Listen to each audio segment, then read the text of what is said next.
Hello, everyone. Welcome to Elite's Grid. Today, we will be discussing a very common type of sentence correction problems, that is, problems related to parallel structure. Now, first of all, let's understand what do we mean by parallel structure? What is the meaning of parallel structure?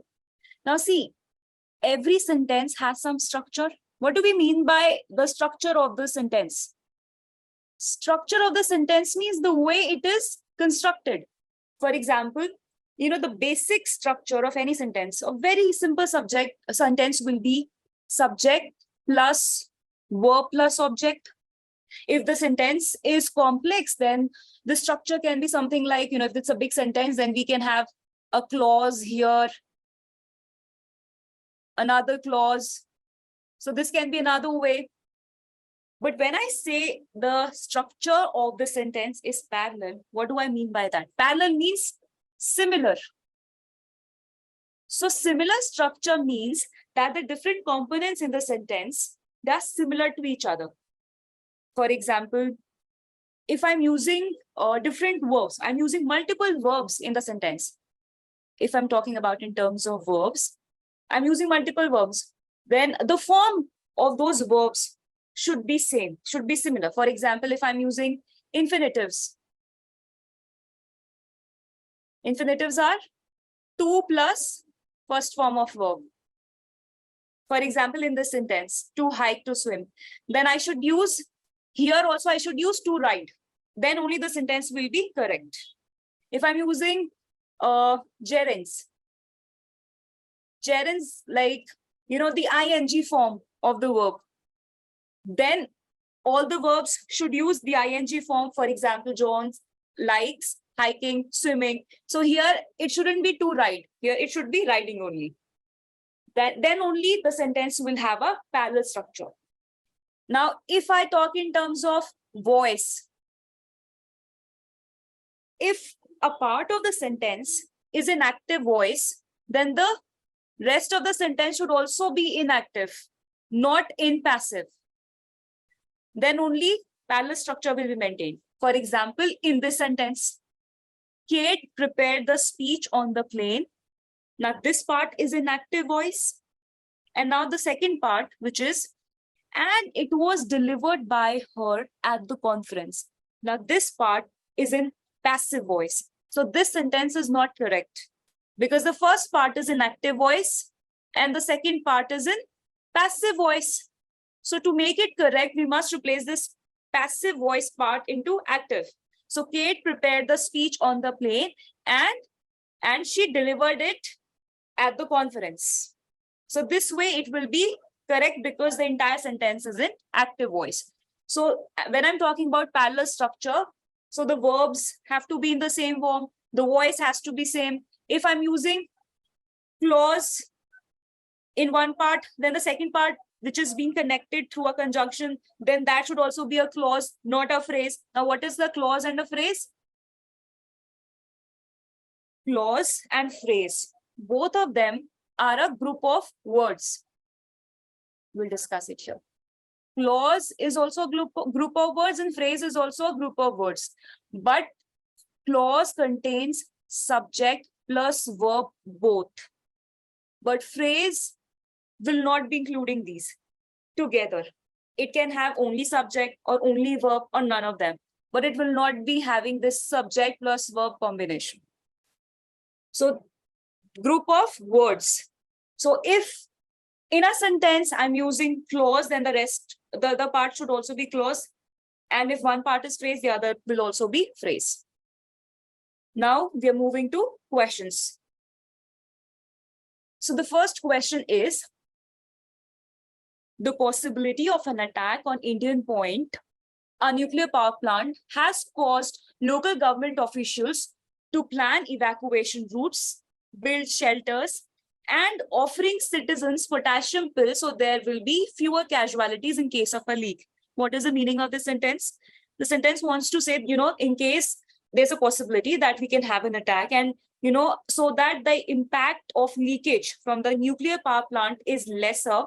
So the government is, carrying some preparation. They are planning something, they're building They are carrying certain activities. Okay. Now, I have to correct this sentence. What is the error in this sentence? Now, whenever you see a sentence where there are more than one verb, like in this case, there are three verbs: plan, build, offer. We are using offering here. Now, whenever there are three, means more than one verb, please check their form. They all have to be in same form. In case they are not in same form, then that option will not be correct. So the first thing we can do, even without reading the whole sentences of different options, we can just check the verbs and then eliminate options on that basis. For example, the first option, plan, build, offering. Now, offering is not similar to plan and build in its form. So this option gets eliminated. See, if it's plan, build, and it should be offer, not offering. And if it's offering here, then it should be planning, building, and offering. All the three verbs should be in similar form. Now, in case of B, plan, build, offer. All right, not eliminated. C, planning, building, offer. Now, they all three are not in same form. Here I'm using ing form, but in case of offer, I'm not using it. So this option gets eliminated. Now here, planning, building, offering. Okay, not eliminated. And E, planning, building, and offering. Again, this option stays. Now I'm left with option B, D, and E. Now another thing to focus on is that here I have two, and this two cannot be changed because this is not the part which has to be replaced. It is not underlined. So two is there. And here I have the verb pause, paused, which is the form of pause. So the verb is pause. And I want to tell you one thing, that when we have pause, pause is a verb which is followed by an infinitive. What is infinitive? To plus first form of verb. This is a rule. And there are many other such words. For example, agree, decide. So agree, like, I agree to go with you. I agree to go with you. Here we will always use first form of verb and no ing form of verb. So I agree to lend you my book.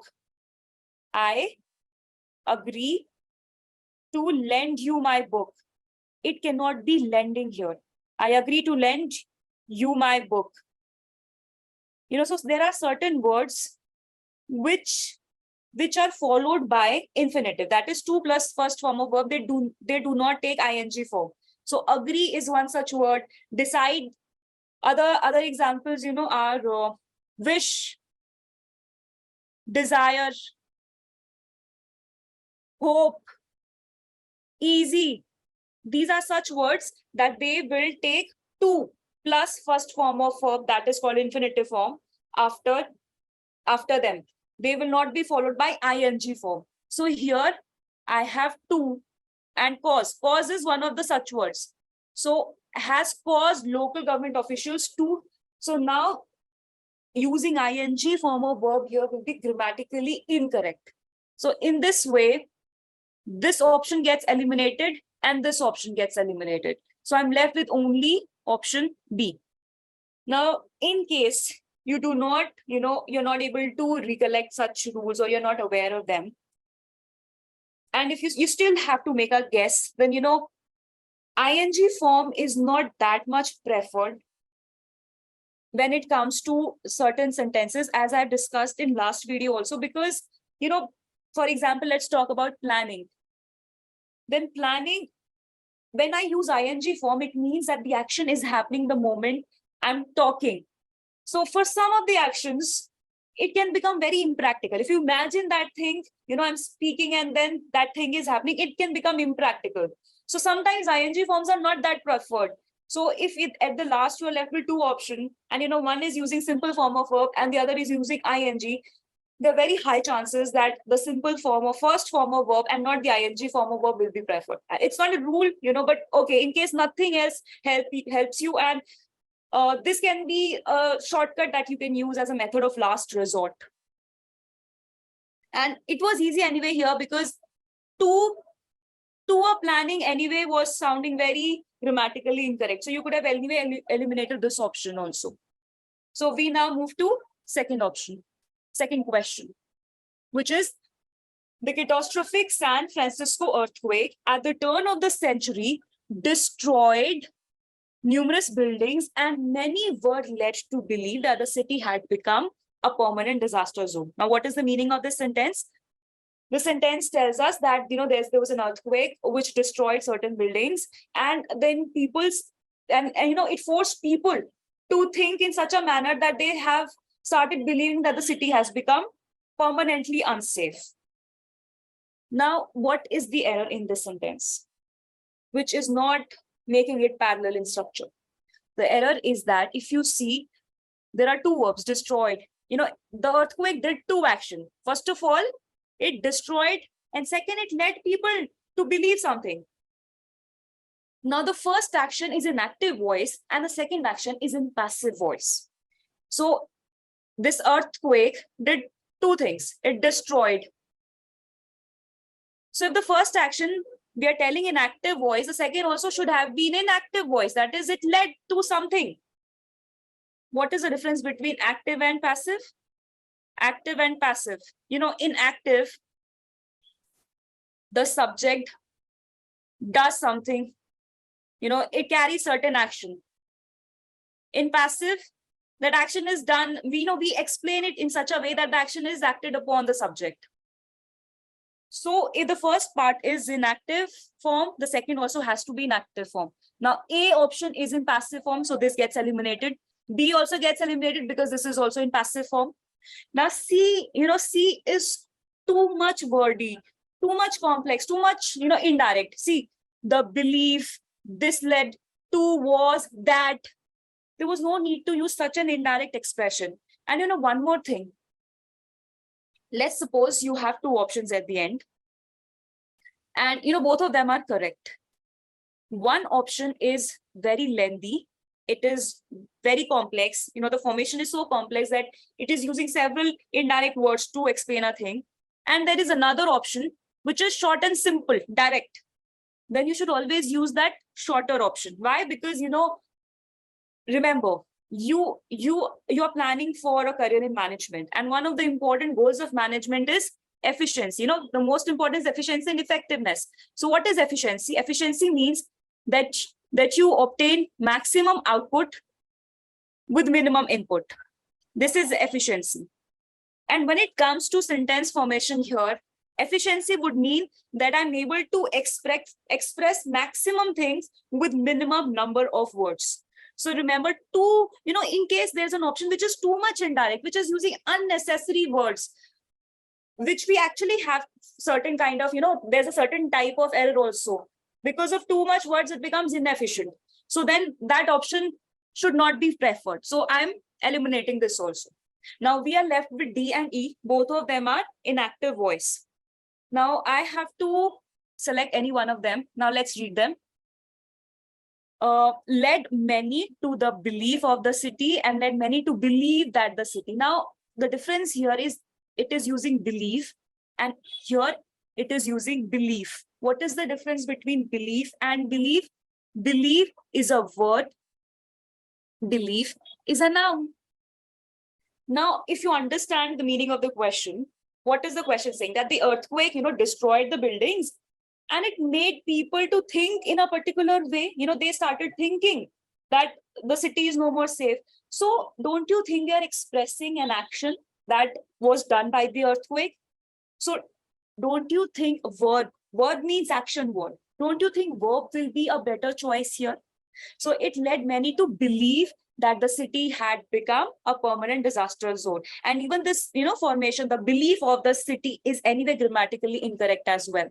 But in case you are not so concerned about the grammar rules, then you can use your logic. You can use your common sense that, we are talking about an action. So verb will be a better choice. Now we come to third question. By the end of 19th century, 5 of the Western European states had developed a railroad system but only one in the East. Now, what is this problem? This problem is actually a combination of comparison problem and parallel structure. Comparison and parallel structure. Now, what is the problem here with respect to comparison? The question says that, in Europe, in Western Europe, so we had Western Europe states. In Western Europe states, 5 states, they had developed a railroad system. And in Eastern Europe, only 1 state had developed. So basically, the question wants to say this. It wants to compare that in eastern part only 1 state had developed, in the Western 5 had developed. But the language of the sentence is wrong. And if we go by the literal meaning, then the question is actually comparing this to this. Ideally, you should be comparing, either these two or these two, but there is a wrong comparison here. How? Because it is comparing the phenomena of having the railroad system in Western Europe with the phenomena of just Eastern states. It's not telling whether that state has or, it is having or it has developed, because it is saying, but only one in the East. This should has you some verb. The verb is missing, which will explain that, okay, they also have certain railroad system. They also have developed something. That verb is missing, because of which the comparison is being made between the phenomena of having the railroad system and between the Eastern state. It is not being made between the road system in one part and road system in the other part. So because of this, option A gets eliminated. It is lacking that verb, that word that can show the possession of that system. Again, B is also lacking that word, because again, they are only talking about the state. Only one in the Eastern state. They should say, that only one in the Eastern state had developed, had did whatever, had done this or whatever. So in C says in the East, there was only one state. Again, they are not telling about having the system. Now we are left with D and E. Both of them are using the verb, which will explain that they have the system and will make the comparison right. In the East, only one state did. E says only one state in the East had. Now, how will I decide which option is the correct? Based on parallel structure principle, which says that if I'm using had here, so the tense also has to be same. If the first part of the sentence is using past perfect tense, then it should be same in the second part also. Did is simple past tense, simple past. Then if I go with option D, then my sentence will not be having a parallel structure, because the tenses in both the parts will be different. But if I go with E, then tenses in both the parts will remain the same, and hence the parallel structure will be maintained. So the answer is E, because it had here, so I chose for the same tense. Now, next question. The manager of the plastic fork factory tried to convince the unruling factory workers, something is missing here, workers, what they convince, they convince something, so they should be using that here or something else, but something is definitely missing here. They should join forces to optimize production on the belt rather than attempting to be contrary. Now, what is the meaning of the sentence? That, the workers might have gone for strike, so the manager is convincing them that they should join production and not try to decrease the efficiency. Now, first of all, you can see that there are more than one verb. One verb is join, and the second verb is attempting.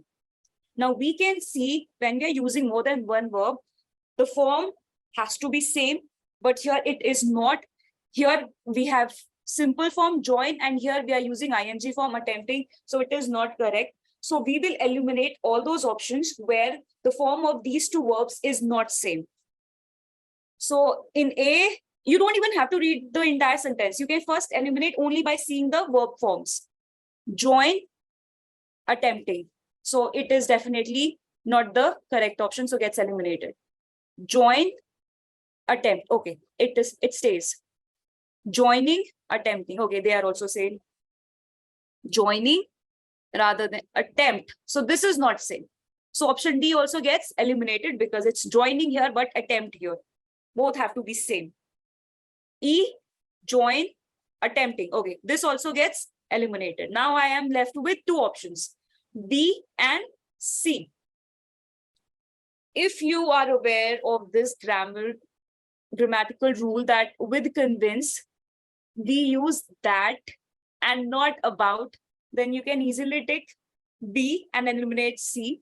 But in case you do not remember, then remember I told you in the first question itself that whenever at the end you are left with two choices, one is using ing form and one is using simple form, it is safer to go with the option which is not using ing, because if I'm using ing form, which means the action is happening at the present moment, trying to convince the ruling that they should be joining forces. So sometimes it looks impractical, but join would be a safer option. So this is, the method which you can apply at the end if you have no other way left to find out the correct answer. So if you want to take the risk, this still will be a safer bet. Now, the last question. Watching the TV or working on the computer leads to overeating. Now, again, we have two verbs here, watching and working. So whenever you have two verbs, you have to ensure that they are in same form. So the first step we will do will be eliminating the options that are not using the same form. Watching, working, all right. Watching, working, all right. Watch, to work, all right. Watching, working, all right. Watching, to work, no. E will get eliminated because both the verbs are in different forms. So E gets eliminated. Now, another thing to be focused in, these two options are using or and these two options are using and. So we can understand or and in detail. And see, or means that I have to, pick one among different alternatives. I have many alternatives and among them I have to pick any one. So one among different alternatives. Whereas and would means that I'm including all the options together, including all. So that means I'm talking about one thing at a time, one thing at a time here. Whereas in and I'm talking about multiple things at a time. So this means it will take singular verb. You remember subject verb agreement? So here the subject will become singular and hence the verb should also be singular. Here the subject will become plural. So the verb should also be plural. Now apply this here. Watching the TV or working on the computer leads to overeating. Now if I'm using or, I should use singular. Leads, that means all right, because I will be doing any one of the activity and with one activity which is singular. So singular verb is all right. So this option is okay. Now moving to second option, or, and I'm using lead. Lead is plural. We use S with singular and we do not use S in plural form. So this is incorrect. If I'm using or here, which will give us a singular subject, the verb has to be singular, but this is not the case here. So B gets eliminated. Now coming to C. C is using and. That means we will be including both activities, to watch the TV and to work on the computer. Now if it's plural, I cannot use leads here because leads will be used with singular subject, not here. Again, this option gets eliminated. Now coming to D. D is also using and. That means it's a plural activity. Now plural subject will require plural verb, but unfortunately this is also singular verb. So this is also incorrect. So we are left only with one option, that is A, and which is the correct answer. A is the correct answer. So that's all for today. Thank you for listening.